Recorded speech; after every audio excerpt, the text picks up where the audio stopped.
How many of you like to play games? Video games, phone games? Oh, really? I think more of you like to play games. A few more? Come on. Okay. How many of you like to fail? Nobody. Perfect. By the end of this talk, hopefully, you'll all learn a little bit more about video games and games, as well as why failure in games is okay, and how we can take those lessons and apply them to our everyday life. So, I am Colleen Macklin. I teach at Parsons School of Design in New York City. If you know Project Runway, Make It Great, yeah, that's at Parsons. And I am a game designer. I make games. Today, I'm going to talk about 3 key things: failure, or when we don't succeed. When we learn how to play a game, the first thing we do in that game is usually fail. In Super Mario Brothers, are you familiar with Super Mario Brothers? Yes, it's designed, it was invented very near here. When Mario fails, Mario dies. But Mario has many lives. So it's okay when Mario fails. And when we first play that game, if you can think back to the first time you played it, we learn how the game works, how the world works in the game by failing. So it's strange. We like games, we don't like failure, but we like to fail in games. And so that's an interesting kind of logic, or we call it a paradox, when there's something that's opposite of what we think should be true. Iteration. Iteration is the process of gradually improving over time. Just like when we play a game like Super Mario, we get better over time. We go from level 1 to level 2 to level 3, and hopefully we save Princess Peach. But that's how we learn, by failing over and over again, but that's iteration. We keep coming back and we keep playing. We don't give up, and we do better over time. When I make a game, I think my ideas are brilliant. They're the best ideas. No one else has come up with such great ideas for games. But then, when I put it in front of someone else to play, it fails. They're not having fun. And that's natural. In game design, the first thing you need to do is play test with players and see how well your game does. And normally, the first prototype of your game, the first version, doesn't do well. So you iterate. You go back again, you learn from failure, and you make the game better. This is a very good way to develop what I call the iterative mindset, meaning it's an approach to life that takes failure as a positive thing, especially early on, where we try things, we take a risk, we make something that no one else has made before. And yes, we'll fail, but if we keep trying, if we keep developing our ideas, if we keep working on something, we're going to be able to do it. We'll get better. We just can't give up.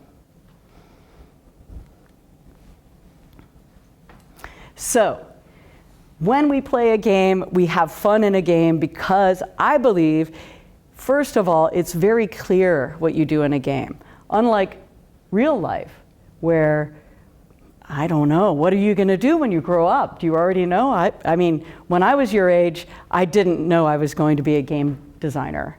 I thought I was going to be a psychologist. But, over time, you find your way. So when we first play a game, we don't know how the game works. You don't normally, in a video game, read a manual that tells you how to play the game. You just pick up the controller and you press a button and you see what happens, right? So by failing in a game, we learn over time how not to fail, how to do better, and how to succeed through each level. Game designers are failure designers. When I make a game, I think a lot about how will the player learn from failure? How can I encourage them to fail in order to have fun? How do I ask them to try something new that they've never tried before? Take a chance. Well, the important thing you might be thinking is that games are not real life. That's why we love them. And that's why failure is okay in a game. But we can learn a lot from games. This is the cover. I'm an academic as well. I write a lot about failure and creativity. This is a book that I wrote called Iterate, 10 Lessons in Design and Failure. I co-authored it with my close colleague, John Sharp. And in that book, we talked to 10 different creative people, a chef, a stand-up comedian, a radio show host, a filmmaker. And we asked them, don't tell us about your success, tell us about when you failed. And what did you learn from that failure? Every single successful person I know has failed. And they failed big, not just little, because they're taking big chances. But the thing that really sets them apart from what I've learned is that they don't give up after failing. They say, yep, I failed. They take ownership of their failure and they keep trying.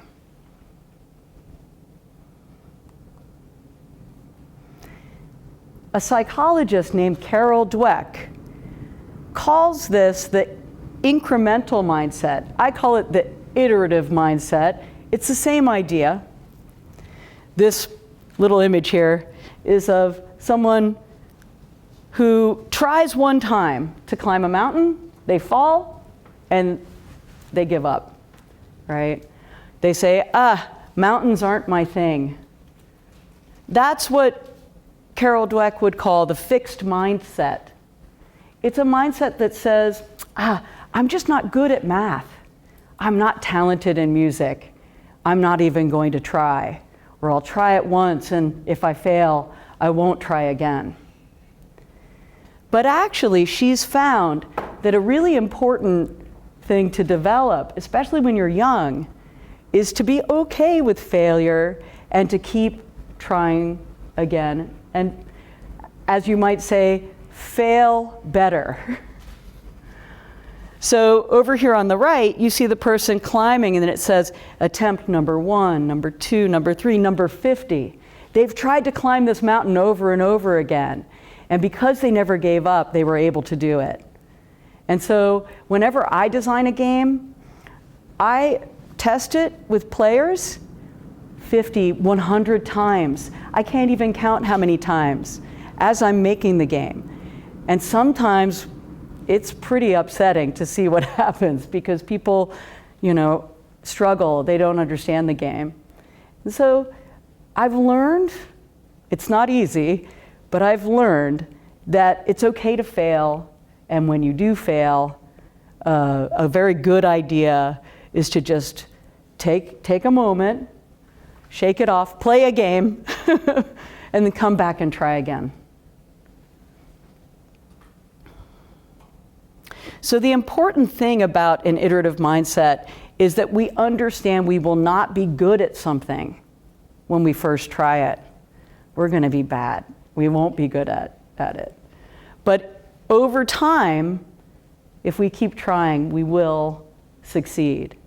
So we develop what we call resilience, the ability to dust yourself off after you fail and go back to the problem and try to solve it again.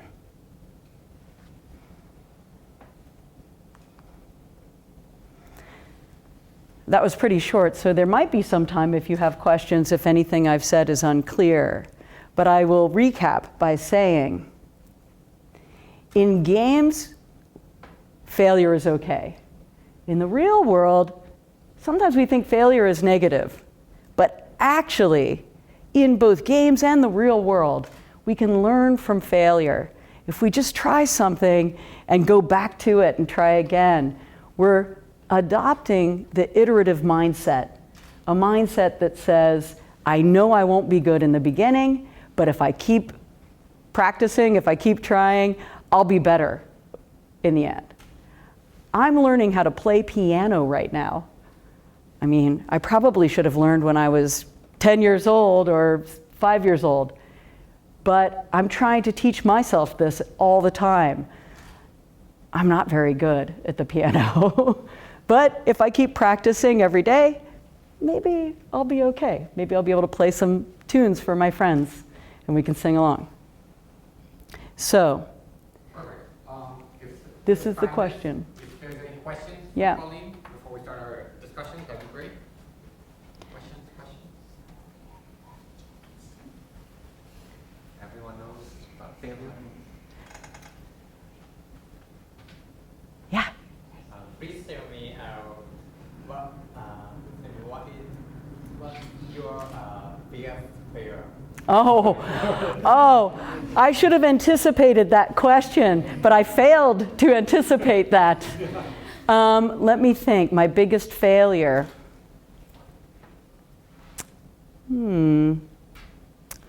I think my biggest failure might be simply not trying things when I was younger that I could have tried, like piano.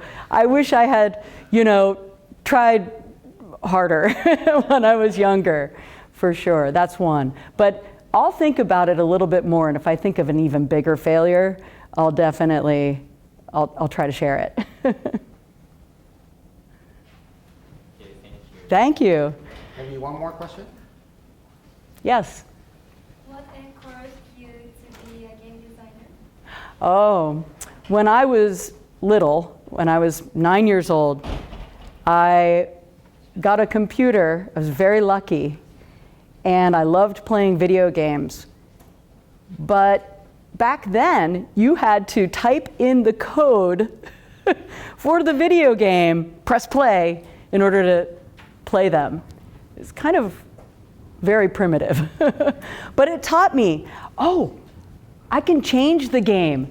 I can make the main character about me. I can do different things. So I've always wanted to be a creative person. I've always loved people. I've always loved playing with people, sports, everything.